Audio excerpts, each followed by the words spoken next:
အစွမ်းတက်ဗတဲ့ရှင်လုံးပိုင်နဲ့မြောက်ရုပ်ရှိတယ်လို့တိုက်ဆရာများယုံကြည်ထားကြတဲ့ ကျွန်းညိုကြီးပေါ်ကဇီရီဒီဗရေရှင်လုံးကိုတော့ထိုက်သူသာလက်ခံရရှိနိုင်တယ်လို့ဒဏ္ဍာရီရှိတဲ့သိထိရှင်ဇီရီဒီဇီရီတော်ဟ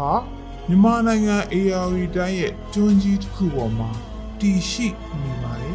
တိုက်ဆရာပေါင်းတို့အတွက်အဖို့မပြတ်နိုင်တဲ့ယရနာတစ်ပါးပါပဲဒဏ္ဍာရီလို့ပဲဆိုဖြစ်ရဆန်းလို့ပဲပြောသိထိဝင်ဗရေရှင်ရဲ့အစွမ်းနဲ့ပေါ်လိုက်ပြောက်လိုက်ဖြစ်နေတတ်တဲ့မြောက်တရားအကြောင်းကတော့ AR တိုင်းဘူကလေးမြို့နယ်မိမလကျွန်းမှာတည်ရှိတဲ့မြောက်တရားစီတီတော်မှာအခုထိဖြေရှာမြသေးပဲရှိနေပါသေးတယ်။မြောက်တရားဖျားလို့ဘာလို့ခေါ်လဲဆိုတော့အဲ့မိမလကျွန်းအဲ့ဖျားနားလေးမှာသူကတောထဲကိုလေပြီးတော့သွားရှာရင်မြောက်အကောင်တရားပေါ့။ကြီးရုပ်မြောက်အကောင်တရားတွေ့တယ်လို့ပြောတာ။ကြီးနဲ့လှုပ်ထားတဲ့မြောက်အကောင်တရားတွေ့တယ်လို့ဟိုပြောတယ်ဒါအဲ့တွေ့လို့ရှိရင်ရေကြီးတဲ့ခါကျရင်69កောင်ဖြစ်တယ်နောက်တစ်ခေါက်ပြန်ရင်100ဖြစ်နေတယ်တကောင်ကြီးတော့မြောက်သည်ပျောက်နေတယ်ပေါ့အဲ့ပျောက်နေတဲ့မြောက်မှာဗရရှင်လုံးတို့တိတ်တိဝဲပစ္စည်းရှိတယ်လို့လေတိုက်ဆရာသမားများဆိုကြတယ်အဲ့မြောက်အကောင်တရားလဲပေါ်လိုက်ပျောက်လိုက်ဟိုနားရောက်သွားတယ်နော်ဖရားရဲ့အရှိရရောက်လိုက်အနောက်ရောက်လိုက်အဲ့လိုပေါ့မြောက်တရားဖရားကိုရောက်ရဲ့အဲ့ဖရားကိုရောက်ပြီးတဲ့ခါမြောက်တရားကိုတွေ့ကျင်တောထဲကိုဝင်ပြီးရှာအဲ့လိုဖရားနာမှာထုထားတာမဟုတ်တောထဲကိုဝင်ပြီးရှာမြောက်တရားစီတီတည်ရှိတဲ့မိမလကျွန်းဟာအလျား16မိုင်အနံ6မိုင်ကျယ်ဝန်းတဲ့ရေလေကျွန်းဖြစ်ပြီးတော့ AR တိုင်းဖြာပုံခရိုင်ဘူကလေးမြို့ရဲ့တောင်ဘက်ရေမိုင်12မိုင်အကွာမှာတည်ရှိတာပါမိမလကျွန်းကို1944ခုနှစ်ကစတင်ပြီးတစ်တောဝင်ကြီးဌာနကတော်ရိုင်းတိတ်ဆန်ပေးမဲ့တော်အဖြစ်သတ်မှတ်ပေးခဲ့တာမို့တော်ရိုင်းတိတ်ဆန်အစုံနဲ့အခြားပါရေသတ္တဝါမျိုးစုံကျက်စားရာဒေသလည်းဖြစ်ပါတယ်အင်္ဂလိပ်အခုလောလောကအင်္ဂလိပ်ရုပ်တွေကတော့အထိမ့်မှတ်နေနဲ့ထုထားကြီးရုပ်တွေကရွှေ့နေတယ်လို့ကျွန်တော်ဆရာအစဉ်သက်ကတော့ကြီးရုပ်တွေလို့ပြောကျွန်တော်လည်းအခုတည်းကတော့မတွေ့ဘူးသေးပါဘူးကြုံလို့ရှိရင်တောထဲကိုသွားရှာတောထဲကိုသွားရှာရင်သူကမိချောင်းအန်ရရှိတယ်ခွေးအားတွေရှိတယ်အဲ့တယောက်တည်းကြတော့လေနည်းနည်းအန်ရများတော့မသွားပြဘူးအဲ့ခွေးအားတို့မိချောင်းတို့နောက်ပြီးတော့အင်းချက်သစ်ဆိုတာချက်သစ်လေးတွေပေါ့ဟိုအင်းချက်သစ်ဆိုတာသူတို့ကလူမကြောက်ဘူးဒီလောက်ရှိတယ်ခွေးပေါက်တာပေါ့အဲ့လိုအင်းချက်သစ်တွေရှိတယ်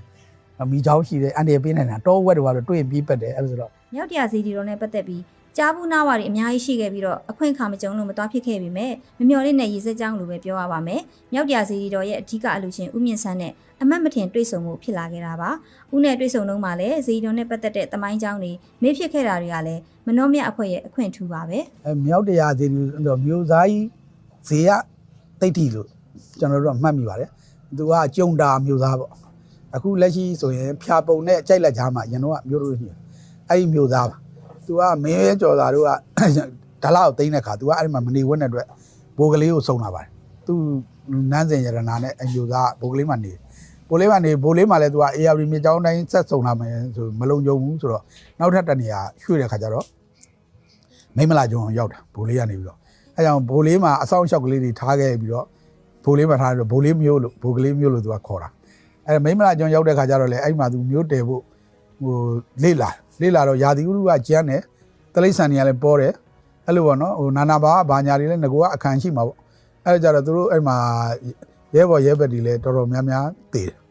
်တဲ့ခါကျတော့သူတို့ပါလာတဲ့နန်းစင်ရနာတွေကိုလည်းရှောက်တဲ့ရမှာလည်းအတွက်9တောင်မြေဖျားလေးလုပ်ပြီးတော့အဲ့ဇီရီတဲမြောက်တရားဇီရီတော့အစပါ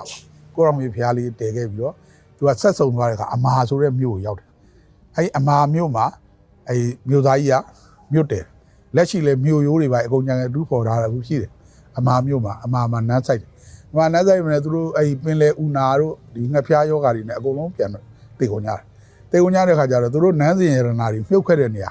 9တောင်ပြည်စီတော်လေးကိုအစွဲနဲ့လာပြီးတော့အဆောင်လျှောက်တွေဖြစ်တယ်ကျွန်းပေါ်လာတဲ့လူတွေဖမ်းစားတယ်မနေနိုင်အောင်လုပ်တယ်အမှန်မှန်တော့သူတို့ရဲ့ရတနာတွေအဲ့လိုအဲ့ရနေသူကဟိုမြောက်အကောင်တရားတော့ဘယ်ကနေဘယ်လိုရောက်လာတယ်လို့တိတိကျကျမသိဘူးအဲ့ဖျားလေးကတော့အဲ့မြောက်တရားဇီရီလို့ခေါ်တယ်အဲ့မြောက်တရားဇီရီကလည်းရွှေ့နေတယ်လို့တရေရအဲ့လိုမျိုးရွှေ့နေဆိုအဲ့တော့ဒါမြောက်တရားဇီရီကလွန်ခဲ့တဲ့နှစ်ပေါင်း200ကျော်ကကိစ္စပေါ့1953ခုနှစ်မှာတော့ဦးနုကမတ်တီလူဒန်းပြီးငကို9တောင်ပြည်စီတီတော်ကိုအခုလက်ရှိစီတီတော်ကြီးအဖြစ်ပြုပြင်မွမ်းမံခဲ့တာဖြစ်ပါတယ်လက်ရှိအချိန်ထိမြောက်တရားစီတီတော်မှာတော့အမှတ်တရအနေနဲ့ထုထားတဲ့အင်္ဂလိပ်မြောက်ရုံများကိုသာတွေ့ခဲ့ရပြီးဗြိတိရှင်လုံးပိုင်တဲ့ကျေးမြောက်ရုံများကိုဘယ်သူမှအခုထိရှာမတွေ့ကြသေးပါဘူးမြောက်ရုံများရဲ့အကြောင်းကဒဏ္ဍာရီလားတကယ်ပါလားကျွန်တော်လည်းမရှာပြသေးဘူးခင်ဗျ အဲ့တော့ရှာတွေ့ပါလိမ့်မယ်